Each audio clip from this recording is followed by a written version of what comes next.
저는 어렸을 때부터 이름을 참 중요하게 생각했습니다. 그 어린아이가 뭐 그렇게까지 생각했냐 하겠지만은 초등학교, 중학교 다닐 때 제 이름에 대해서 참 많은 생각을 했었습니다.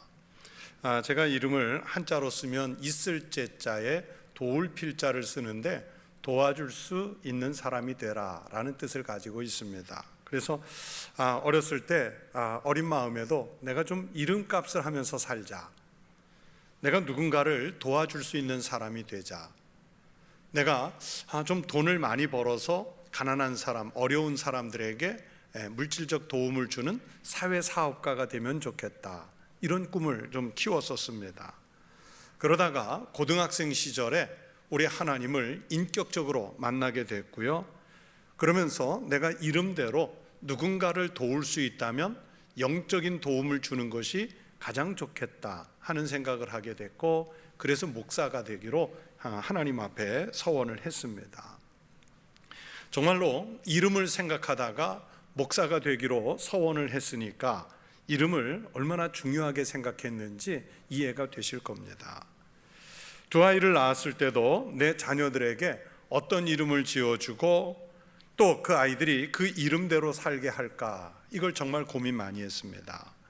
성경적이면서도 자기들의 삶의 자리에서 하나님의 영광을 나타내는 삶을 살아가는 자녀였으면 좋겠다, 그런 마음에서 아이들 이름을 지어줬습니다. 여러분의 이름은 무슨 뜻을 가지고 있는지요? 여러분은 그 이름을 어떻게 생각하며 살아오셨는지요? 여러분, 이름은 정말 소중합니다. 왜냐하면 한 사람의 삶을 상징하고 있기 때문입니다. 교회에서 부르는 이름 중에 가장 거룩한 이름은 당연히 하나님이시죠. 함부로 부를 수 없는 높은 이름인데 우리가 감히 하나님의 이름을 부릅니다. 예수를 믿지 않는 사람들은 하나님의 이름을 알아도요 쉽게 부르지 못해요. 또 감히 아버지라고 부르지 못합니다. 부를 마음도 없습니다. 그러나 우리는 부르잖아요. 정말로 우리의 주님이시고 예수님의 은혜로 아버지라고, 그분을 아버지라고 우리가 부를 수 있게 되었습니다. 여러분, 우리가 하나님의 이름을 부르도록 하나님께 이름이 있다는 것은 우리 하나님이 인격적인 존재이시라는 것을 증명하는 겁니다. 하나님이 우리에게 그분의 이름을 알려주셨다는 것은 우리와 인격적인 관계를 맺고 싶다, 내가 너와 사귀고 싶다 하는 신호를 보내시는 거예요. 사인을 보내시는 거예요. 우리는 하나님의 이름을 부르면서 나갈 수 없는 죄인들이었는데 하나님이 우리를 찾아오셔서 우리에게 이름을 부를 수 있도록 그 문을 열어주셨다는 것, 이게 하나님의 은혜 아니고 무엇이겠습니까? 모세는 출애굽의 지도자가 되기 전에 하나님을 직접 만났죠. 그런데 자기가 만난 그분의 이름을 몰랐어요. 하나님께서 모세를 부르셔서 이스라엘 백성들에게 가라고 말씀합니다. 이제 가라. 이제 내가 너를 바로에게 보내어 너에게 내 백성 이스라엘 자손을 애굽에서 인도하여 내게 하리라, 그렇게 말씀하시면서 모세에게 출애굽의 지도자가 될 사명, 책임을 맡기셨습니다. 그런데 모세가 하나님으로부터 사명은 받았지만 뜬금없이 바로에게 가고 이스라엘 백성들에게 가면 여러분 누가 믿어주겠습니까? 바로도 그렇고 이스라엘 백성들도 아니 당신을 언제 누가 지도자로 세웠냐고, 누가 당신을 보냈냐고 당연히 물을 것 아니겠어요? 그랬을 때 그냥 왔다고 말할 수도 없고 우리 조상들이 믿던 예전의 신이 보냈다 이렇게 말할 수도 없잖아요. 그래서 모세가 너무 궁금해서 하나님께 물었습니다. 모세가 하나님께 아뢰되 내가 이스라엘 자손에게 가서 이르기를 너희 조상의 하나님이 나를 너희에게 보내셨다 하면 그들이 묻기를 그의 이름이 무엇이냐 하리니 내가 무엇이라 그들에게 말하리이까? 그들이 나에게 당신의 이름이 뭐냐고 물을 텐데 내가 뭐라고 말하리이까? 너무나 당연한 질문이죠. 이름은 알고 가야 하지 않겠습니까? 그래서 모세는 하나님의 이름을 물었습니다. 모세의 이 질문에 하나님이 대답하신 말씀이 그 유명한 출애굽기 3장 14절의 말씀입니다. 하나님이 모세에게 이르시되 나는 스스로 있는 자니라. 또 이르시되 너는 이스라엘 자손에게 이같이 이르기를 스스로 있는 자가 나를 너희에게 보내셨다 하라. 하나님은요, 하나님 자신의 이름을 성경에서 스스로 있는 자라고 밝히셨어요. 영어 성경으로 보면 I am I, 나는 나다. 이게 내 이름이라는 거예요. 나는 나다. 이 이름에 대해서 어떤 학자는 하나님의 이름이 너무 거룩하시기 때문에 우리가 함부로 부를 수 있는 이름이 아니어서, 다시 말하면 하나님이 초월적인 분이시기 때문에 그 이름을 알려주지 않으신 것이라, 이렇게 보는 분들도 있어요. 또 다른 학자는 바로 여기에서 스스로 있는 자, 여기에서 여호와라는 이름을 주신 것이라고 해석하기도 합니다. 이스라엘 백성들을 애굽에서 인도해 내시는 그 과정에 계시해 주신 이름입니다. 하나님은 이렇게 자신의 이름을 계시하시면서 이스라엘과 하나님은 오랜 관계를 맺어온 것임을 밝히고 계십니다. 그런데요, 사실 이스라엘 백성들은 하나님의 이름을 잘 모릅니다. 지금도 몰라요. 히브리어로 여호와, 우리 성경에 여호와라고 되어 있는 자막에 보시면 여호와라고 한글로 된 옆에 이상한 글씨 4개가 써 있는데 히브리어 자음이에요. 히브리어 자음 4글자로 여호와라고 써 있는 것인데, 이것이 하나님의 성품, 하나님의 이름을 나타낸 것이라고 해서 신성사문자, 하나님의 성격을 나타내는 4글자라는 뜻이에요. 그런데 이스라엘의 서기관들, 율법사들, 제사장들이 이 이름을 자음 4글자를 써놓고는요, 너무 거룩한 이름이어서 발음을 하지 않았어요. 발음을 안 했어요. 성경을 필사하다가 이 이름이 나오면은요, 4글자가 나오면 붓을 내려놓고 얼른 물가에 가서 몸을 정결하게 씻고 올라와서 기도하는 마음으로 입을 꾹 다물고 이 4글자를 쓰는 거예요. 그런데 불과 서너 글자 안 쓰고 났는데 이 이름이 또 나와요? 그러면 다시 가서 다시 몸을 씻고 정결하게 한 다음에 와서 또 쓰는 거예요. 그래서 지금도 이스라엘의 성지순례를 가면 사해 옆에 쿰란이라고 하는 예전에 에세네파 공동체들이 머물던 그 유적지가 있는데, 성경을 필사하는 장소가 있거든요. 그 필사하는 옆에는 몸을 씻는 물가가 있어요. 물통이 있어요. 성경을 필사하다가 그렇게 하는 거예요. 발음을 하지 않고 수천 년 동안 이 글씨를 썼기 때문에, 그래서 지금까지도 정확한 발음을 모릅니다. 발음을 몰라요. 그래서 학자에 따라 어떤 사람은 저 4글자를 써놓고 여호와라고 부르고, 어떤 사람은 야훼 또는 야외라고 부르고, 어떤 사람은 나의 주님이라는 뜻에서 아도나이라고 읽기도 합니다. 우리말 성경 중에도 지금 우리가 쓰고 있는 개역 개정판이나 또는 현대인의 성경을 읽으면 거기에는 이 글자를 여호와라고 썼고, 또 공동번역 성경에는 야훼라고 써 있습니다. 이름을 모르니까. 여러분, 예수 잘 믿다가 꼭 천국 가셔서 그 천국에서 하나님 이름이 뭐세요? 하고 한번 물어보세요. 여러분, 하나님은 여호와의 이름을 부르는 사람에게 그 이름을 통해서 구원을 얻게 하는 능력을 주셨습니다. 물론 아무나 아무렇게나 불러서는 구원을 받을 수 없어요. 믿음으로 부를 때입니다.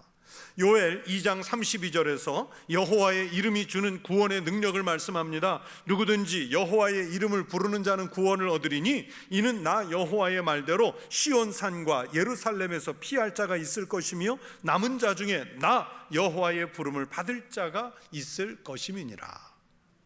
신약 성경에서도 마찬가지입니다. 사도 베드로가 성령을 받은 후에 예루살렘 거리에 나와서 선포합니다. 사도행전 2장 38절의 말씀입니다. 베드로가 이르되 너희가 회개하여 각각 예수 그리스도의 이름으로 세례를 받고, 예수 그리스도의 이름으로 세례를 받고 죄 사함을 받으라. 그리하면 성령의 선물을 받으리니.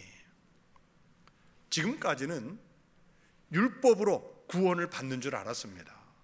지금까지는 율법의 행위로 공로를 많이 쌓아야 구원을 받는 줄 알았습니다. 그런데 이렇게 성경은 믿음으로 하나님의 이름을 부를 때, 예수 그리스도를, 그 이름을 믿을 때 구원을 받는다고 확증해서 말씀합니다. 베드로는 한 번 더 선언했습니다. 다른 신의 이름으로, 다른 이름으로는 구원을 받을 수 없다고 말씀했습니다. 메시지 성경이라는 것으로 제가 한번 읽어드리겠습니다. 구원받을 다른 길은 없습니다. 오직 예수의 이름 외에는 구원받을 수 있는 다른 이름을 우리에게 주신 적이 없고 앞으로도 없을 것입니다.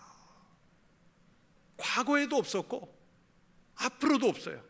오직 예수의 이름으로만 구원을 받을 수 있다는 말씀입니다. 우리 같은 죄인이 구원을 받을 만한 다른 이름은 없습니다. 그러니 성도 여러분, 우리가 하나님의 이름을 대할 때 또는 주님의 이름을 부를 때 어떤 태도로, 어떤 마음으로 불러야겠습니까? 오늘 본문 출애굽기 20장 7절은 10계명을 주신 말씀 중에 세 번째 계명인데 바로 그것에 대한 말씀입니다. 너는 내 하나님 여호와의 이름을 망령되게 부르지 말라. 여호와는 그의 이름을 망령되게 부르는 자를 죄 없다 하지 아니하리라. 망령되다. 이 망령되다라는 말을 국어 사전에서 찾아봤습니다. 그 뜻이요, 이치에 맞지 않고 허황하거나 주책이 없다, 이런 뜻이라고 하세요. 다시 말하면 정상적이지 않은 상태나 그런 상황을 말합니다. 망령이라는 말을 한자로 써놓고 보면 그 한자의 뜻이 영혼이, 그 영혼이 거짓인 상태라는 뜻입니다. 그러니까 거짓으로 하나님을 부르고 또 함부로 부르다 보니 이치에도 맞지 않게 하나님의 이름을 부르는 그런 행위를 하지 말라는 거예요. 거짓말로 하나님을 부르지 않는 게 이게 망령이에요. 오늘 본문을 자세히 보시면 망령되게 부르지 말라고만 하신 것이 아닙니다. 그렇게 하나님의 이름을 망령되게 부르는 사람은 죄가 없다고 하지 않겠다. 즉 하나님의 이름을 믿음도 없이 함부로 거짓말로 부르는 것은 분명히 죄라고 말씀하셨어요. 제가 앞에서 여호와의 이름을 부르는 발음을 잊어버렸다고 말씀드렸죠. 이스라엘 사람들은 하나님의 이름을 부르지 않았습니다. 그렇게 한 근본적인 이유는 혹시라도 자기가 하나님의 이름을 부르다가 잘못 불러서 하나님의 이름을 망령되게 부를까 염려했기 때문입니다. 거룩해서, 너무나 거룩해서 안 부르기도 했지만 반대로 또 잘못 부르다가 잘못을 저지를까 봐 하나님의 이름을 부르지도 못했던 거예요. 그렇다면 성도 여러분, 그렇게 소극적으로 부르지 않고 입을 꽉 다물고 있는 것이 최선일까요? 하나님의 이름을 부르지 않는 것이 세 번째 계명을 지키는 바른 수단이라고 말할 수 있겠습니까? 꼭 그렇지는 않습니다. 세 번째 계명을 적극적으로 지키는 방법을 찾아내는 것이 우리 그리스도인들의 신앙 형태에 맞습니다. 어떻게 하나님의 이름을 망령되게 안 부르고 신실하게 부르면 좋을까요? 적극적으로 주님의 이름을 부를 길들을 여러분에게 말씀드리려는 겁니다. 첫째, 나의 신앙과 삶을 통해서 하나님의 이름을 영화롭게 하십시오. 다윗은 시편 29편에서 하나님의 이름이 영광을 받으시게 해야 한다고 말씀했습니다. 여호와께 그의 이름에 합당한 영광을 돌리며 거룩한 옷을 입고 여호와께 예배할지어다. 성경은 여호와께 그의 이름에 합당한 영광을 돌리라고 말씀하죠. 어떻게 부르면 하나님의 이름에 합당한 영광을 돌리겠습니까? 목소리에 힘을 주어서 조금은 쉰 목소리로 하나님 아버지, 그러면 거룩하게 영광을 돌리는 거고, 평소의 목소리로 하나님 또는 하나님 아버지 이렇게 부르면 가볍게 부르는 겁니까? 아니잖아요. 거룩한 옷을 입고 여호와께 예배할지어다. 바로 이것입니다. 예배는 하나님께 영광을 돌리고 여호와의 이름을 가장 적극적으로 거룩하게 부르는 행위예요. 예배자는요, 하나님의 이름을 홀대하지 않습니다.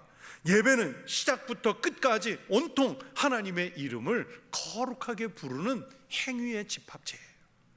우리가 하나님의 이름을 가장 거룩하게 그리고 가장 적극적으로 부를 수 있는 방법은 그래서 바로 예배의 자리에 있는 거예요.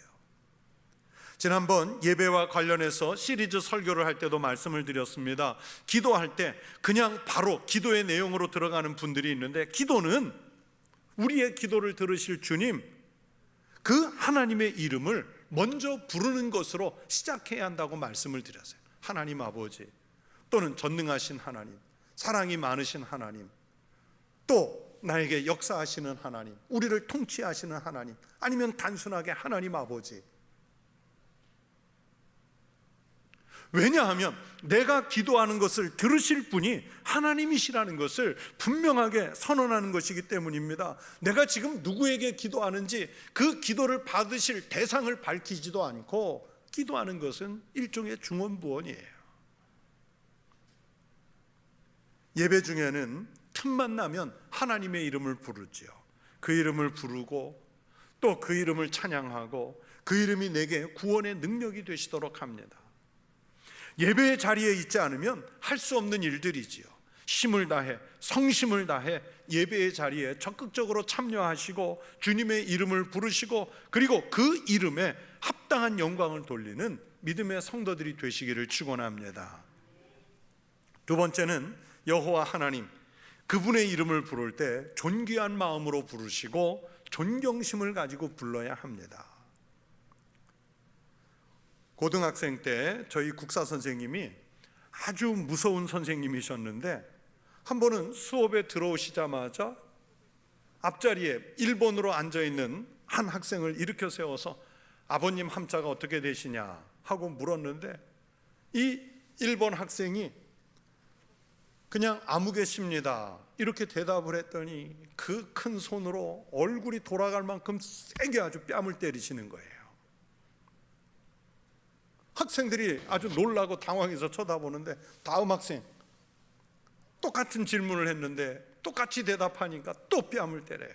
그러면서 그 줄을 가면서 계속 뺨을 맞으면서 가는데, 저는 뭐 키가 크니까 거의 맨 뒤에 앉아 있으니까 선생님이 지금 무엇을 물으려고 하는지 의도를 알았어요. 예전에 저희 집이 교회 다니지 않을 때는, 저만 교회 다닐 때는 제가 초등학생 때부터 집안에 제사를 지내면 그 지방이라는 걸 쓰잖아요, 한자로.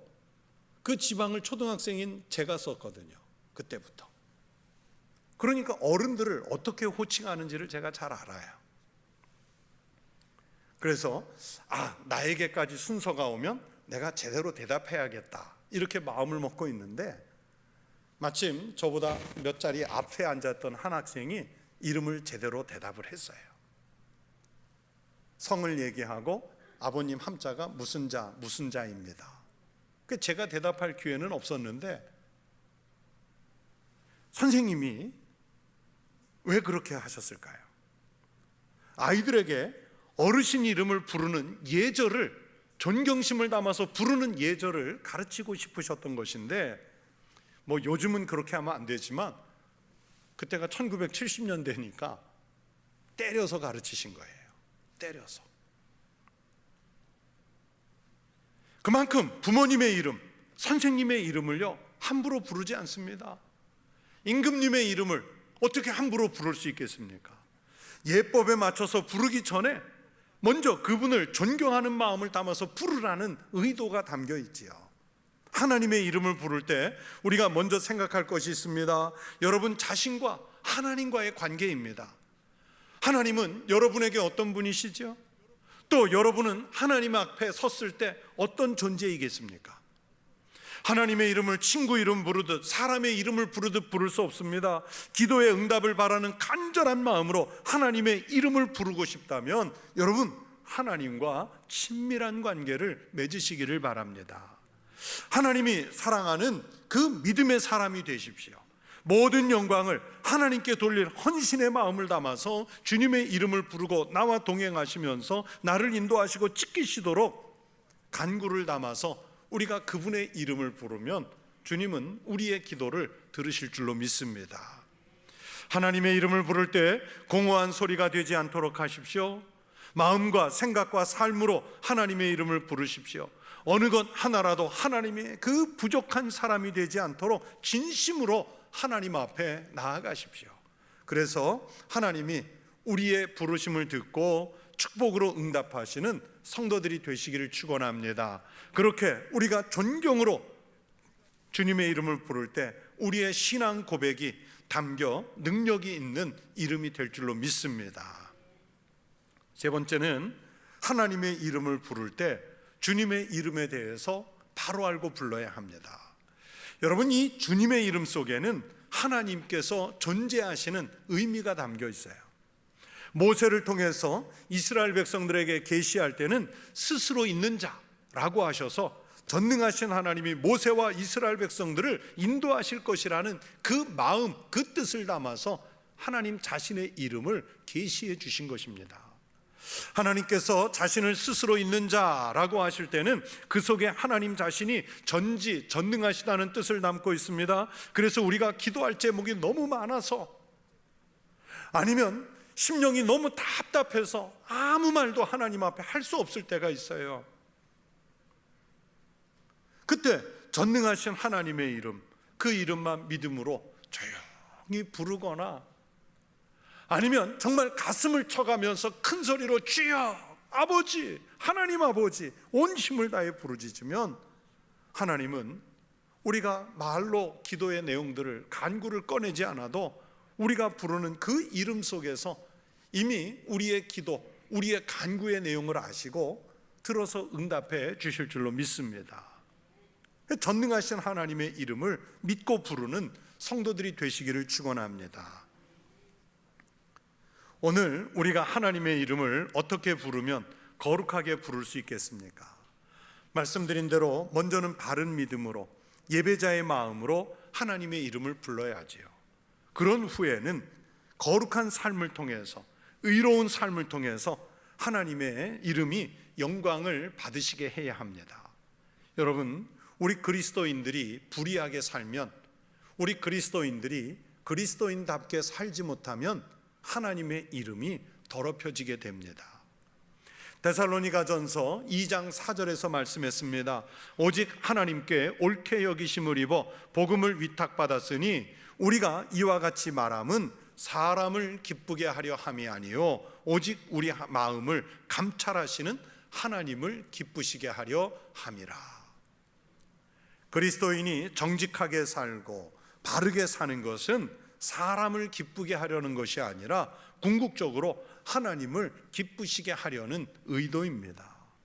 내가 세상에서 빛이 되고 소금이 되는 삶을 살아서 세상 사람들이 우리가 그리스도인답게 사는 모습을 보고 하나님의 이름에 영광을 돌리게 할 책임과 사명과 의무가 우리들에게 주어졌습니다. 이스라엘 사람들은요, 그 이름 뒤에 엘이라는 글자가 붙는 경우가 많습니다.